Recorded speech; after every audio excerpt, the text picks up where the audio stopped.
What is going on, everybody? We are back once again with another edition of Wrestling Republic's daily broadcast. It is Wednesday, August 21st, believe it or not.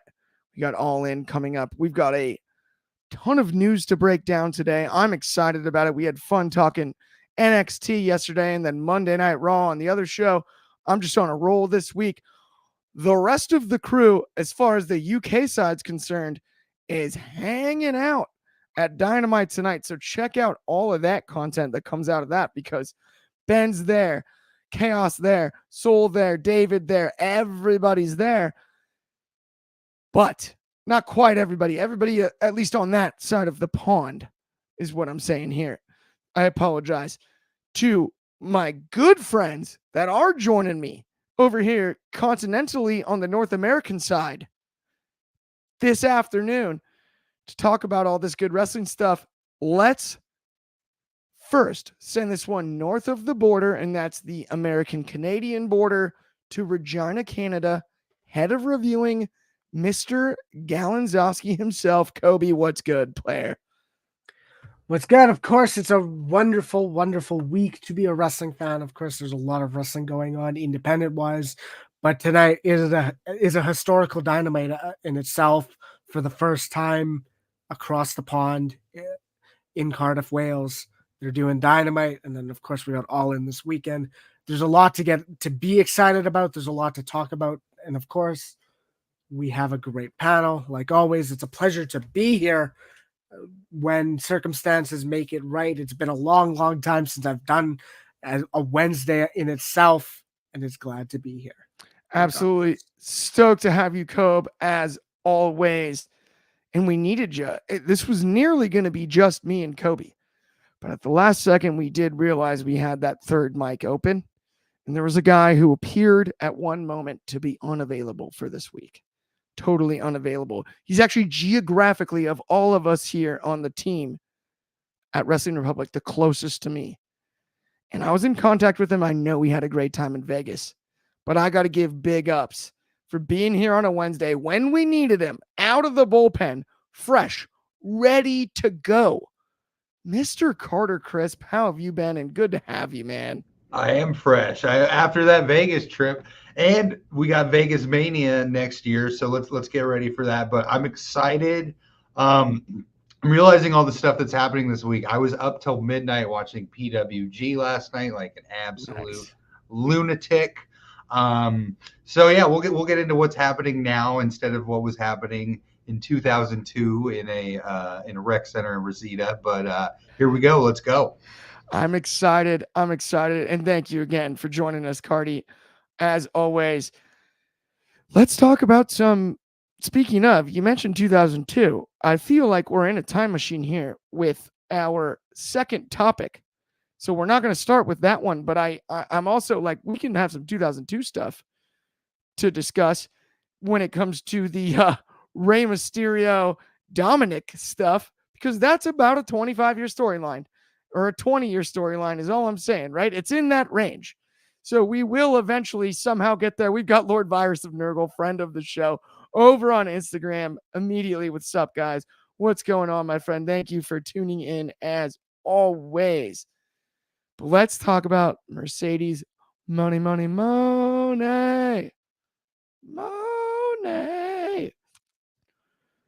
In her own Monet mag, Monster Shoutout, the magazine, right, reveals she was planning to return at WrestleMania 39. This is an interesting question that I have to present to both of you. Did she make the right call by not necessarily doing that? Because we all know she didn't. Now, hindsight is always 2020. I think this one is as subjective as it gets. Coby, generally you're a reviewer, which is super objective.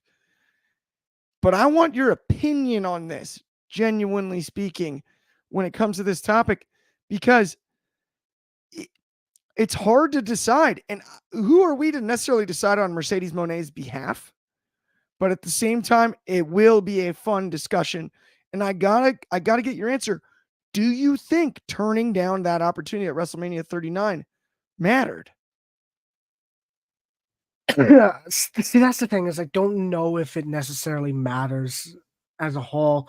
But I mean, like you said, we cannot speak on her behalf. We can't speak on her morals, her motives. We can't speak on any of that. And that's I don't want to say the battle, but that's just the nature of the beast at this point. Personally, did she make the right call to go to AEW? Yes. At the end of the day, if I'm speaking on her motives, she talked about how Tony Khan being the reason she didn't go back to WWE, inviting her to Wembley, inspiring her based on the amount of people that attended last year. There are so many things that can do to a person. Inspiration is a big thing. We know Edge left the WWE simply because there was nothing left. He was at a standpoint where he could stay there, he could work, he could do it, but he wanted more. And that's exactly what happened. He wanted to go wrestle one of his best friends, and that was Christian Cage. And he has. So the self-fulfillment, I believe it is absolutely there for Mercedes Mone. She is in there, like she says, she's the CEO. She's probably absolutely getting paid the money. She's getting paid the bank, however you want to say it. She's getting that. It's a fat check at this point, but at least she's there. She's motivated. She's motivated to make a difference. She's motivated to elevate the AEW's women's division, which at this point did need it. It had its few pillars, and now they have another strong one. She's doing her best to bring it up, and now we have such a Monet match at All In with two of the top names in that division. It's excitement. She's also able to work other companies. We see it. She has the New Japan Strong Openweight Women's Championship. That's something that she probably would have won last year if she wasn't injured. She was in the position where she finally gets that belt back, and now she's able to not necessarily have the freedom, but Tony Khan's doing a lot of good, and she has a great relationship with Tony Khan. So it is tough to sit there and say she can't be fulfilled with what is being done. And I think she is. Yeah. I think she's in a great position personally, as well as financially. Sorry, wrong camera angle there, but yes, no, Coby, I am in agreement, and it's interesting. We got a bunch of comments over on Instagram from two friends of the show. First, Lord Virus of Nurgle, and the heel Mark as well. Let's start with, am I the only one in the world that cannot stand Mercedes Mone? Lord Virus of Nurgle agreed, and then they both agreed on the sentiment that they don't want Mercedes Mone back in WWE. To your point of what you said, I'm sorry, I'm not trying to go on a rant, because these are two friends of the show that I really respect their opinions. Absolutely. But I so strongly disagree. If it's on that scale, oh my goodness. No. To me, Mercedes Mone is the most overlooked member of the Four Horsewomen. We're talking about an undersized underdog from out of nowhere that's passionate about the business and built her way to here, stood on her own two legs and said, no, I'm not cool with that. And if that's the reason we're upset, I don't think that's fair. As an independent contractor, you cannot stand there and accept things that aren't acceptable. And that's what she did. Whether it affected the WWE product that we love so much or not, she did what was best for her. And if you're dissatisfied in your workplace or where you're at, I would say leave. And that's what she did. And if we're blaming her for that, I think that's unfair. I think it's entirely unfair. So when it comes to the right decision, it's totally subjective. The heel Mark actually added, I'm new to this page. I'm rather new content creator, started about 2 months ago. Monster shout out, man. Please keep tuning in. It's awesome. I really do appreciate the comments. Absolutely. And don't worry about it. The last one I'm definitely not going to read, but either way. Mercedes Mone Shad added, definitely made the right call. She has accomplished so much in a WWE venture. It's so fun, and I love her for that. And then he said, facts, Clark. Yeah, that's the way that I view this one. I just think, knowing her backstory and knowing all of that stuff, as much as I would have loved to see her WWE run go differently, there's another comment actually here from Kafkaske, which is hypothetically, if Monet had returned at WrestleMania 39, Io Sky would have not such a long title reign. See, that's what I agree with. If she doesn't leave, I think that's a possibility, but I don't know that you can project that when you're sitting in that position in a locker room. So if you're standing in Sasha Banks at the time, now Mercedes Mone's shoes, I don't know that you can sit there and bank on, while I love that idea, I do love the idea of how about it's Sasha that takes the belt off Io. 100%. I'm with that. I don't know that you can sit from where she is projecting that. Even if we look back at them, we don't even know if Io Sky wins the Money in the Bank at that point. Like, there's so many things like that. I mean, this is a whole like a movie rip of like, oh, time travel. What happens? What are the ripples that happen? Okay. If Sasha Banks is there in the WWE, things are playing out differently. Damage Control's breakup is playing out differently. We don't know what the women's Money in the Bank looks like. We don't know if Io Sky's in the position. We don't know if Sasha's even involved on that side. Okay, like, hold up. There's so many things of like, it's so many ripples of fact that we can think about. It's unheard of. It's interesting and fun though. It is. And so this is funny, Coby, because I'm actually going to extend this segment before I finally do toss it to you, Carter. I know you're chomping at the bit to discuss this and whatnot, but the heel Mark, who was over on Instagram, just commented in, new friend of the show, heel Mark, absolutely, thank you. Says, I dislike Mercedes for how rudely she treats the fans. The fans are the ones that pretty much pay your salary and keep you on TV. So no, I do not like her at all. Read your own name, man. We're new friends, but the heel Mark, is that not exactly what we've asked of her? Is to actually make you mad?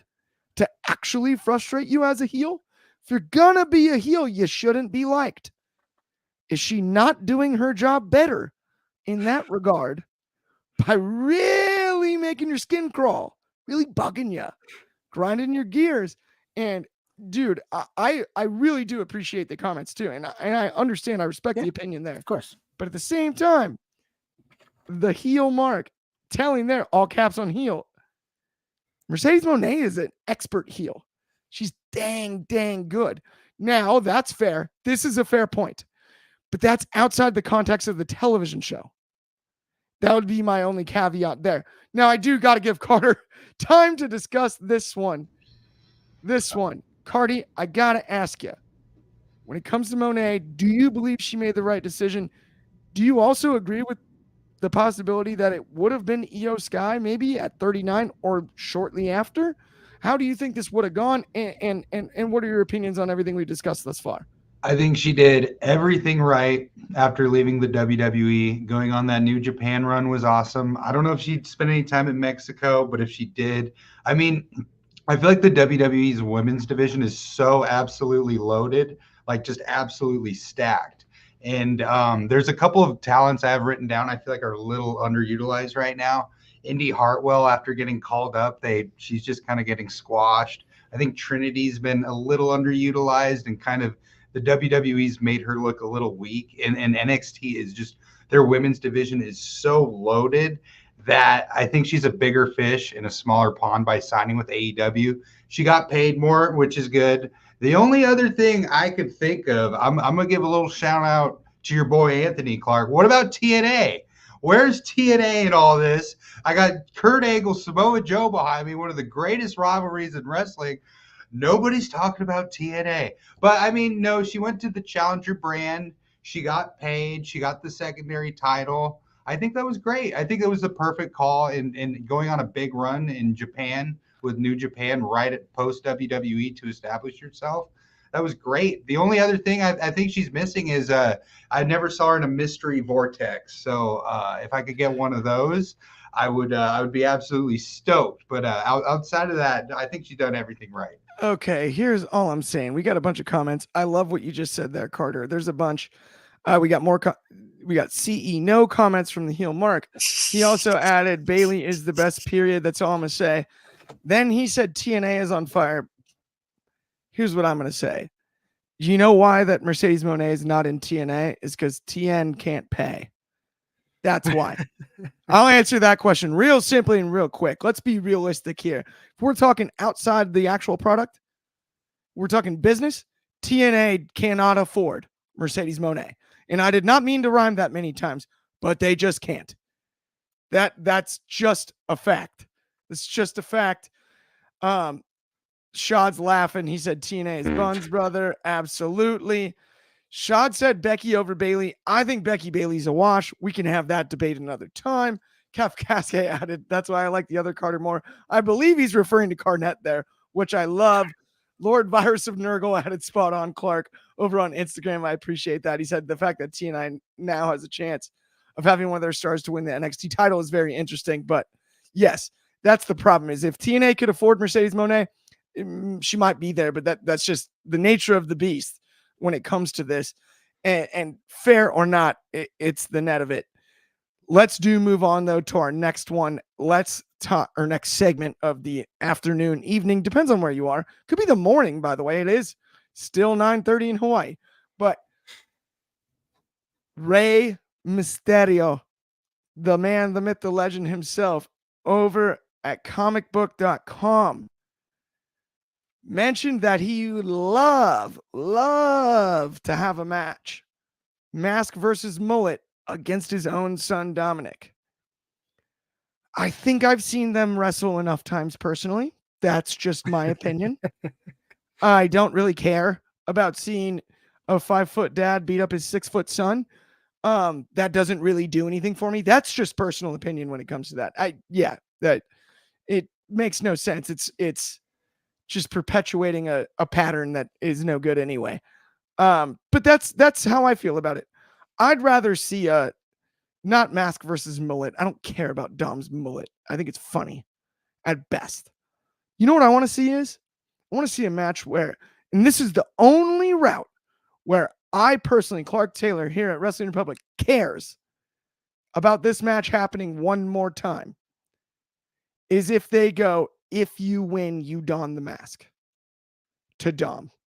It's Mask versus I get the mask. And that's new and it's different and it breaks the rules of luchador culture and it does all kinds of things that are wrong there. I get that.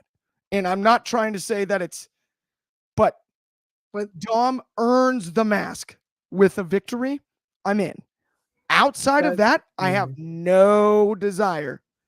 I have no desire to see what is Ray going to shave Dom's head, or how good is the moment of Ray taking off his mask?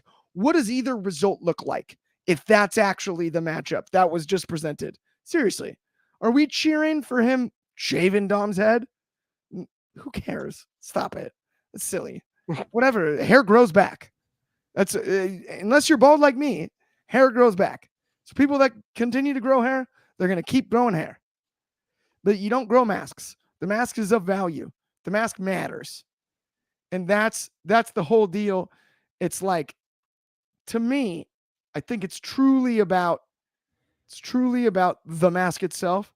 And it, the only route, not to sound like a broken record again and repeat myself, but the only route is Ray gives the mask to Dom if he gets the win. That I would accept. Now, Coby, I'm going to go to you first. Your thoughts on it? I mean, that's the thing. Just briefly, if I look at it, I mean, it's what he's been saying for years at this point, that his final match is like 90% probably going to just be a match against Dominic Mysterio. And like we said, the entire story has been Ray beats him. Liv Morgan finally helped him beat him. Ultimately, Mask versus Mullet is a match stipulation that I'm fine with. I don't know how you'd have to get me to care about Rey Mysterio hating a mullet. Like that's the weird thing is, yes, I guess he's revealing that's what he wants, but even in the context of kayfabe, why would Ray care to shave his head? His head. That's the thing to me. Ultimately, yeah, put the mask on the line. If you really want this to happen, because I assume Dominic's winning, have Dominic retire Ray by burning his mask. Like that's your perfect avenue of get the heel heat, have Dominic beat Rey Mysterio, and bury the legacy of his father. If you don't make this about respect, nobody at this point wants to sit there and respect Dominic Mysterio for him in any scenario that he is right now. I don't want to respect Dominic Mysterio. I want to see him be this monster heel, and that's why I'm sitting here saying he could not stay with Rhea Ripley forever. Dominic burning the mask after Rey awards it to him, that's kind of the pathway I see, and that'd be the way I would go about it. That gives you the heat, burn the legacy. Even then, you said mask has the prestige. Does Rey's at this point? Well, that's a good point. He wrestled without it in WCW. Saw the history. Ask about the filthy animals. It's not a Rey's never lost his mask, and now he's going to lose it to his son. The prestige isn't necessarily there, but it's ultimately going to happen again. And I think that's the thing that's just like, yeah, okay, you still got to make me care. I hear that. It's fascinating to me when it comes to the Rey Dom thing, though. I still cannot see. So Rey shaves his son's head to ride off into the sunset. What are we doing here? Right? That doesn't make sense for a retirement match. Not in any way, right? You'd need a follow-up. Even the other way. So Rey loses his mask again, finger quotes, and rides off into the sunset. That's how we want to see Rey leave? Tail tucked up the ramp after that career? No. There's no result of that match that puts a bow on one of the greatest wrestlers, the greatest, most successful luchador of all time. And that's the part to me about that idea where I'm just like, no, we can't. And Carter, I got to ask you about it too, but we do have a hilarious comment here from the heel Mark. He said, can I shamelessly plug my podcast that will be starting soon? Yes, very end of the show, I'll let you plug it. 100%. And then, yeah, why not? We're all friends here. And then Lord Virus of Nurgle over on Instagram said, I want the WR t-shirt. You got my information. DM me size. We'll figure that out for you. And then Jay Jaron asks, how do I join? Do you guys see this chat? Yes, we do. Slight 10-second delay, but thank you for joining always. And we definitely appreciate you joining. So yeah, stay tuned for more. 100%. But before we do a quick ad read, I got to ask you the same. Do you like the idea of hair versus mask? Or do you see a different route, Cardi, when it comes to Rey and Dom and putting the bow, at least in my eyes, on Rey Mysterio's career? Clark, didn't you and Dom have a little bit of some issues about 2 years ago? Yeah, I was not a huge fan. I hate to bring up old news, but you mentioned your DMs, and I remember a certain member of the Mysterio family sliding into them and letting you know. No, it's been kind of annoying, but he's been storyline just gold. Dom has. I mean, with Rhea and he's been hilarious. I whatever it is, he's funny. That being said, I don't think he's good enough at wrestling to don Rey Mysterio's mask, me personally. I mean, Rey has had one of the best careers, you're right, Clark, of any luchador ever. And I mean, he wrestled everywhere, so he is extremely skilled. And Dom looks good considering how much training he's got, but to wear that mask, you have to be so good in the ring. I mean, I'm thinking like Psychosis, like some of these guys behind me, Hayabusa, Ultimo Dragon, like, to be that level of luchador, you have to be really good. And I don't know if Dom's on the level of a Super Dragon quite yet, but I mean, it's a nice way to round out Rey's career. If that's what Rey wants, you kind of got to give it to him. And Dom is funny. I mean, I know Clark, he may have rattled you from sliding into your DMs. I know it's a little bit scary, a 6'1" man with a mullet who's getting all the chicks, you know, comes in and plays the locker room bully. I know that's a little unsettling, but he's storyline gold. I mean, who doesn't love nuggies besides vegans and tenders? Yeah, intensity and He's, et cetera, et he's cetera. doubling down on chicken, which I love. No, and I agree with you. Yeah, and obviously, no, the Dom stuff is hilarious, and he's a great guy. I'll admit that firsthand experience. He's a hilariously good dude, is the reality, and he's a heck of a heel, in every sense of the word. Tariq 12 or Tariq 12, I'm not sure on Instagram. I apologize, my friend. He asked your opinion about the AEW All-In build. Okay, good news, bad news here. Good news is tomorrow, same time, same place, same show, we will absolutely be breaking down all of the all-in build stuff. But today we're just focused on the news things, and I got a couple more topics to cover. But I promise you, if you tune in tomorrow, we're going to break down the all-in build and everything about it all afternoon, essentially my time at least, maybe evening, maybe morning, depends on where you are. But please do tune in to that one. Let's quickly, actually, this is even funnier. I've got some obligations here, my friends. Let's talk about our friends over at Next Level. If you haven't checked it out yet, download the app. It's a new platform. It's awesome. And we've got a thriving wrestling community here. Tons of creators all on the Next Level platform. You basically got an app inside of the app. Once you follow us, you can find everything you possibly need for wrestling. I mean, please mostly watch that's just, how I feel about it. But head over to nxconnect.me/Wrestling Republic to see all of our content across all platforms, linked all in the same place. Talk about convenience, super easy, no gimmicks, absolutely free. And also, we got giveaways. We sent somebody out there to WrestleMania 40 VIP tickets, VIP tailgate, superstar meet and greets, all that good stuff. So head over to nxconnect.me/Wrestling Republic. All of our content linked across all platforms. But let's keep it rolling. Let's talk about not yet. Sorry. I got to get my topics in order here. What we're going to talk about here now is AEW All In. So I said we weren't going to talk about All In this year and the build. What we're actually going to do is talk about All In next year. We're going to talk about All In Dallas, Texas. And this is a funky one, my friends. This is a very funky one. A lot of reckless speculation about AT&T Stadium, which, by the way, is way out there in Arlington. That's a drive. Anybody that's not been to Dallas, it's a drive. It's different. Now, same drive to Globe Life Ballpark where this is happening, the new baseball stadium. Very much the same drive.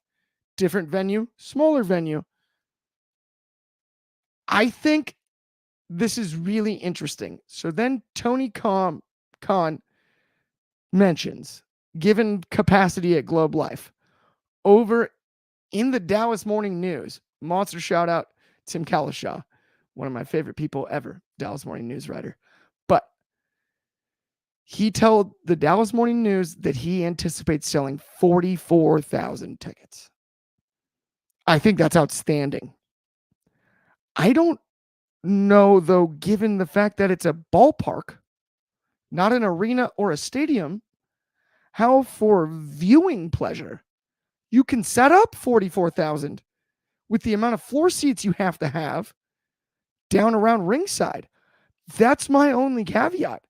I think Dallas is a market for wrestling. We know about the Funks that has no problem showing up to watch some pro wrestling.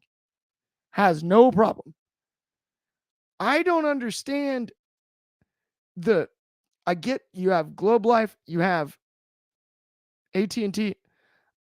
American Airlines Arena, which it used to be, I believe the name is different now. I apologize on the new sponsor, but is totally available to sell out 20,000 and set up like a soundstage for professional wrestling. I don't know if selling 44,000 tickets at a baseball stadium is worth it. As great as our final big pop pre-pandemic was, Edge's return at the Royal Rumble in Houston at Minute Maid Park, also a baseball stadium.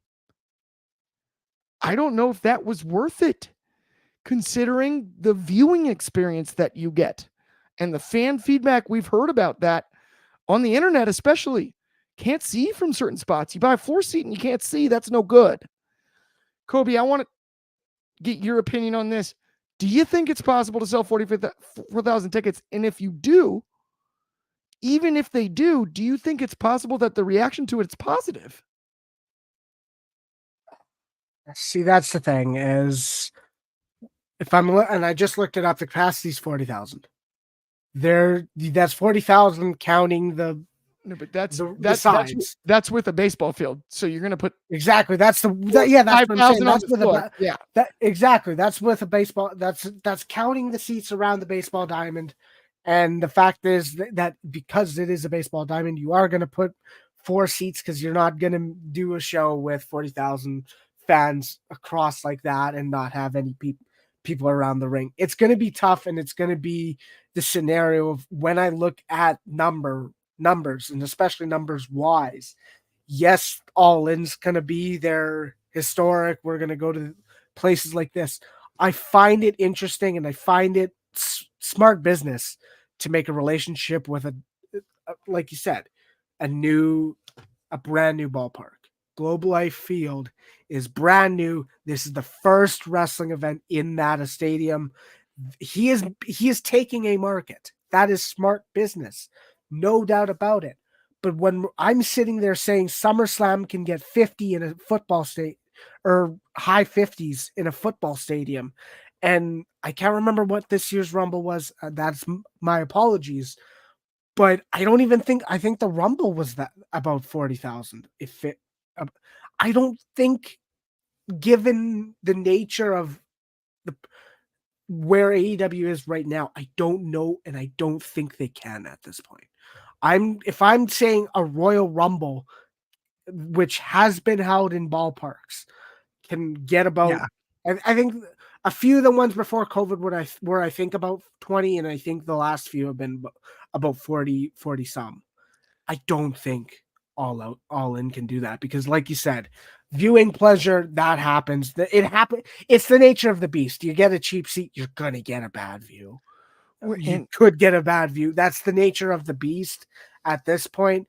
But I just don't know, based on how business at this point is not booming for AEW wise, and that's ultimately the kicker at this point. I don't think they can. To your point too, with, like you said, it's 40,000 capacity with no floor seats. So you're going to put a ring in the middle of the field, right? And they'll knock down the diamond and do all that stuff. We're talking about pros here. They'll dance it. You know what I mean? Yeah. But to put now 4,000 seats on the floor, and if you're selling restricted viewing seats because you're 35 rows back on the field, basically, how can you sell those at a 4-seat price point?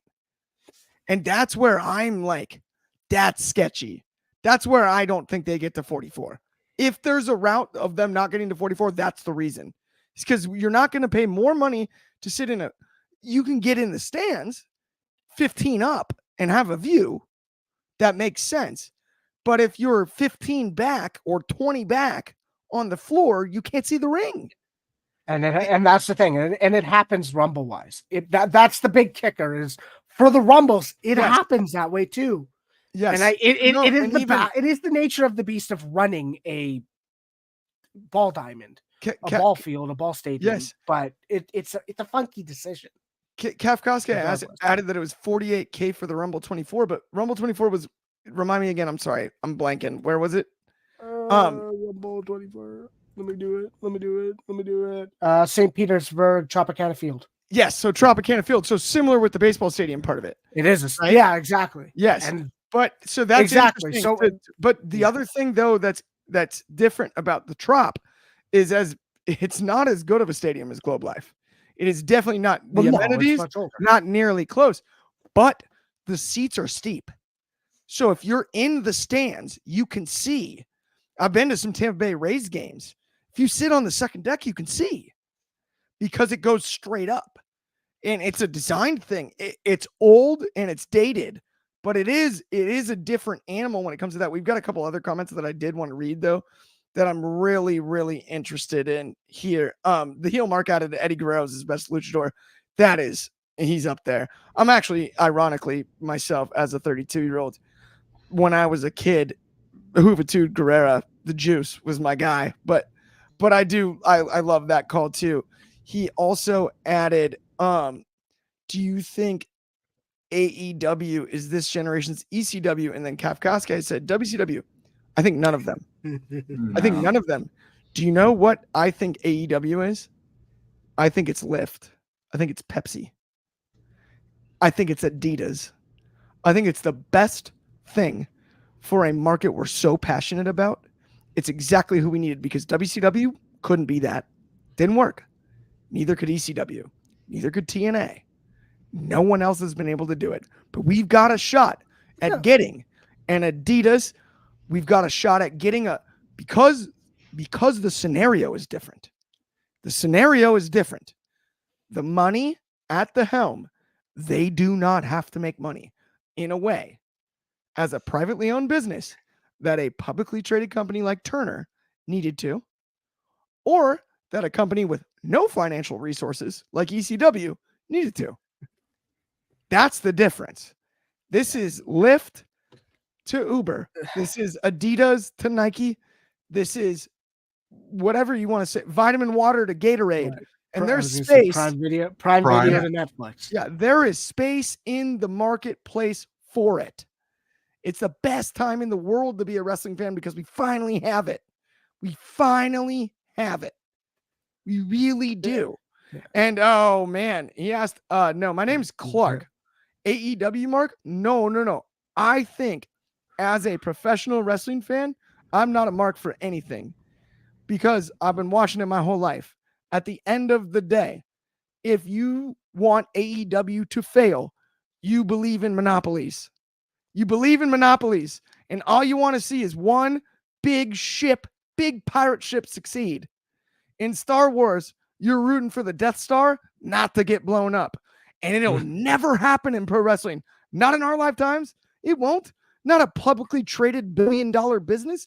It will never happen. But the fact that they exist and we have the opportunity to talk to them, actually, I take that back. Yes, I am Clark, and yes, I will be an AEW mark because I do support them. I support them. I need somebody to push the WWE. Otherwise, why in the world would I watch? Why in the world? Because it's competitive now in a way it wasn't before. And the only place that AEW can compete is in roster building. So they do it. And they have. And they can.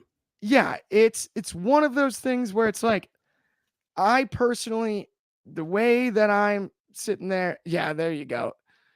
The second resident AEW mark. I'm not truly an AEW mark. I enjoy the show. No, he's pro AEW as a business because I'm sitting here looking at AEW, and if you are sitting there saying AEW should fail, you are sitting there saying 300 plus people, probably hundreds of people should be without a job.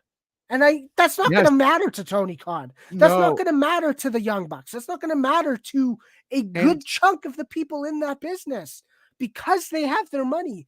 But the thing is the fact that we have WWE versus AEW, two major promotions. This is Coke versus Pepsi. This is Amazon versus eBay. I said Netflix versus Prime Video. I don't know I can't remember what the other biggest streaming is. There are so many. It's a business that needs two-head things. WCW could effectively played against the WWE for 83 weeks. We know it. We know Bischoff says it. But the fact of the matter is they fell. ECW could never make it. You can make the comparisons. You can say they have a loyal fan base like the ECW. Yes, you can absolutely do that. But the thing is we should not be sitting here saying AEW should fail because then we're at the position where we're in a funky. Imagine there being one provider. It's the same. We spent a lot of time thinking about that. Think about the numbers over that decade from 2010 to 2020 and what we were seeing. And as much as everybody that's tuned into the show likely watched WWE. We loved it. But it was mostly our only choice. Otherwise, you had to look elsewhere and you had to look hard. You had to look really hard. And I'm not saying AEW is better than WWE or will ever catch them, but their existence is why shows like this and Their existence is healthy. The heel mark. And sorry, Cardi, I was gonna toss this to you any second, and I will, I promise. But the heel mark said I have a strong opinion against AEW. Will allow me to say it 100%. And he said, I'm not saying it or wishing them to fail. That's all completely fair. But one thing that I will add to that is, as someone that's launching a podcast, there's only so many eyeballs on our industry when it comes to pro wrestling. And if there are two major companies operating at that level with that financial backing, that's how we at Wrestling Republic, at multiple places, have the opportunity to be able to develop an audience and do this. And we need that. We need that for pro wrestling. And that's why I'm so passionate about it. I don't think AEW is perfect by any means. Nope. Absolutely not. I don't think it's the most perfect booked. I don't think anything about it. All I'm saying is we need AEW to exist so that we can talk about wrestling every single day. And that is something I truly appreciate that Tony Khan really did do for the industry. We got a bunch of comments about should Damian Priest get another world title? I don't know, man. Honestly, Carter, what are your thoughts on when it comes to the AEW stuff that we were just discussing, as well as the ticket sales part? Like, we talked about that already, but like, is it even humanly possible that they sell 44,000? They should have went with the basketball stadium.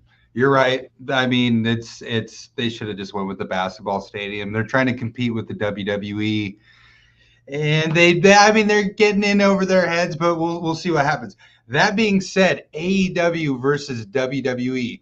The WWE only has one specific style of wrestling. If you don't go through the Performance Center, you're not ready. And Ole Anderson would say that's not real wrestling. So AEW is the only company that's putting Chop Fest on TV and things like, well, I don't even, Cardi Cornette's not here. But all I'm saying is the WWE is one style of wrestling, which is more in the sports entertainment realm. In AEW, you can experiment with all different sorts of styles. So if you like vanilla ice cream and only vanilla ice cream, then you go with the big boys. But if you like strawberry, you like cookies and creams, you like mint chocolate chip, you like lucha libre, you like Japanese Chop Fest, then you're turning on TNT. That's all. And I know how irritated Coby is. But, that being said, too, how much did AJ Styles enhance the WWE? How much did Kevin Owens, Sami Zayn, all these guys enhance the WWE when before it was kind of just,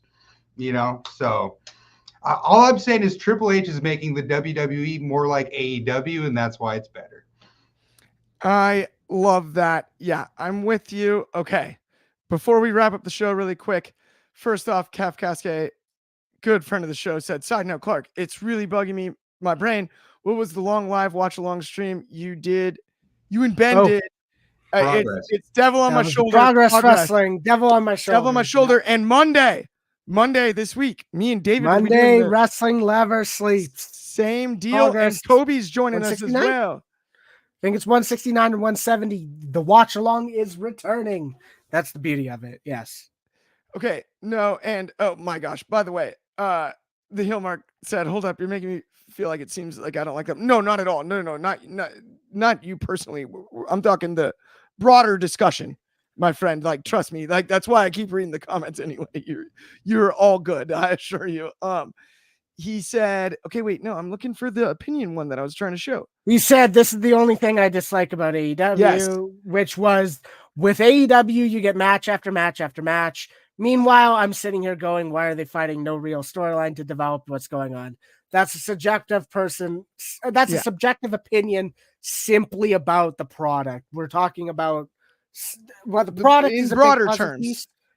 We're talking about the business as a whole. We're talking numbers. We're talking that. We're not devaluing your opinion, but at the end of the day, you're the man, and we appreciate you. It is only a small part of that. It's only a small piece of that pie. which can be agreeable, and at the end of the day, it also can be harsh as well. But that's the thing. We're talking about AEW in the sense of being in the business and being a healthy major company, and that's exactly what they need to be, and that's exactly what they are. We have people going back and forth. That's what we want at this point. Whether or not the product is as good, that's another question. That's another discussion. But the AEW needs to thrive for wrestling as a business to be healthy, and that's exactly the position we are in right now. Absolutely. That does bring us to the end of the show. We've already gone overtime. I'm in trouble. We went late and overtime. Other than that, I've been doing great today as a host. The heel Mark, new friend of the show. He's doing Squared Circle Society, where they're going to be talking about wrestling wrap-ups, and it's coming out in a couple months. Go check that out. Absolutely. Thank you, everybody that tuned in today. We got all kinds of good stuff this week. And we're ironically, if you really like the AEW stuff, we're going to talk more AEW tomorrow, because we're going to watch Dynamite tonight, where all our friends are at, and we're going to break it down on the Thursday show. So check that one out. That's noon Pacific time if you're on the west coast of America like me. That's 8 o'clock in the UK. It's, of course, 3 Eastern if you're over in New York City. Like some of our other friends, if you're on the central time zone, that's 2 o'clock. And if you're one of my good friends in Hawaii, that's 9 a.m. On behalf of me, Clark, Coby Galenzoski, head of reviewing not Carnett, Carter Crisp today. Let's go. Thank you so much for tuning in. Have an excellent Wednesday. We'll see everybody soon. Thank you so much. Heel Marks in Wisconsin. I love that. I'm from Chicago originally. I love it. Have a good one. See everybody soon.